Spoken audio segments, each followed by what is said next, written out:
Alright, guys, welcome to this 4-part crash course on trading that I'm going to put out. I decided to do this because there's a lot of videos out there that really help, others that don't help, some aren't as clear. So I want to make a little crash course, something quick that hopefully gets it to the point. I don't like to complicate things. I tend to keep the way I trade really simple and efficient. Honestly, I look for 4 things. I find the daily bias, liquidity, when to enter a trade, and the most important, in my opinion, is the psychology and mental side of things. I think that 4th video is going to be the most important, also probably the best one that I'm going to put out. I think it's what makes or breaks, and a lot of people don't really talk about that. The other one's simple, finding daily bias, and I'm going to be explaining to why you don't marry it. Liquidity, where does the market want to go? That one's also really important because honestly, you have to know where the market wants to go in order to trade it. And then execution, that one is also important. I know that a lot of people sometimes don't execute correctly. I'm one of those people that there was times where I was just chasing. It wouldn't make sense to even take the trade anymore, and I'd still take it. And I feel like there's some people that are stuck there, you know. But yeah, let me type this out for you guys. Just fucking yapping over here. So yeah, we got daily bias, liquidity,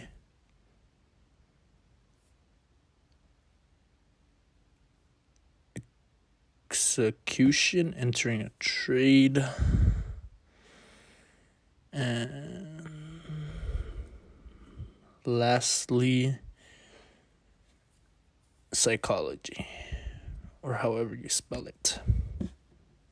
So yeah, it's a 4-part series, and this one is finding your daily bias. Let's get into it. Okay, so I want to get started with how to find daily bias.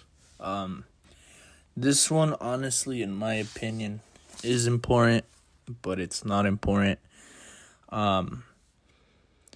Honestly, you could find your daily bias and then still end up taking a trade that goes in the opposite direction, right?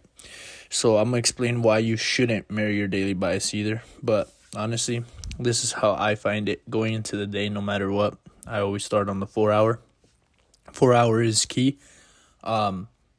It's key because it gives you a look at where the market wants to move. Sometimes it's not clear. I do it based off of fair value gaps. So right here, you can notice we have a fair value gap that is being disrespected. My next choice in this would be to move up, right? Also, I mark it on ES just for you guys, because whatever you mark up on ES, you want to mark up on ES so you can see what highs and lows were being taken. Oh shit, my bad. Oh fuck, what the fuck is going on?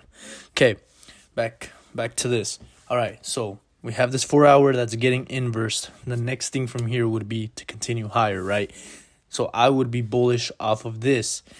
Now, Friday was a little weird. Friday, we could have played it both ways. Now you drop down to the hourly, right? Because you're scaling from the 4-hour to the hourly to the 15-minute. Scale down to you scale down to the hourly. We have a bullish fair value gap to the left. It is...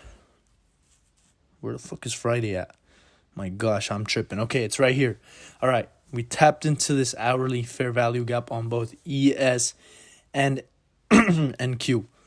Now, here, yes, 4-hour is greater, but you also have to tie in the execution. Like, it all comes together. Right now, we are just finding the daily bias, but trust me, it all comes together, and then it'll make sense. So you start off on the 4-hour, right? You see what fair value gaps are getting inverse or respected, whatever, to draw your bias. Then you drop down to the hourly. Okay, things could get fucking crazy from here, right? Because the hourly is different now.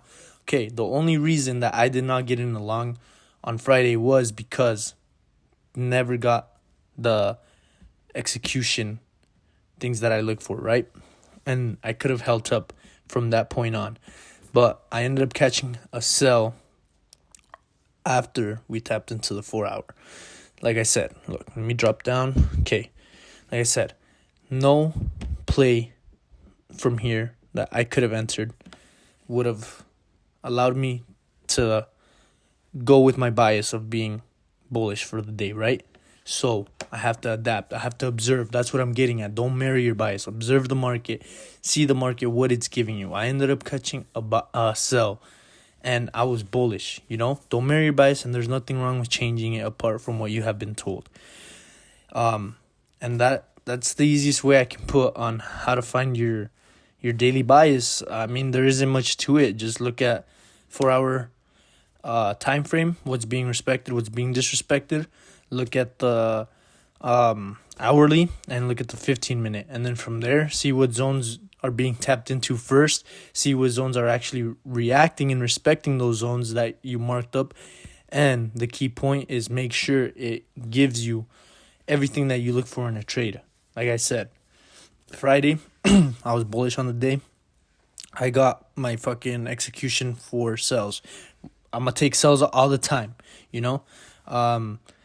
Even if I was bull for the day, because it tapped into an area where I was bearish and respected it, you know? Don't overcomplicate this. Daily bias, it's important, but it's not the most important part. So don't marry it. Just see what's being respected, what's not being respected. Draw out those areas of interest and then see which one we react from. And it'll all make sense the more I dive into these videos, and you guys will see how easy trading is. I hope I can make trading so easy for you guys. So yeah, I'll catch you guys in the liquidity video. Stay tuned in a week for that one.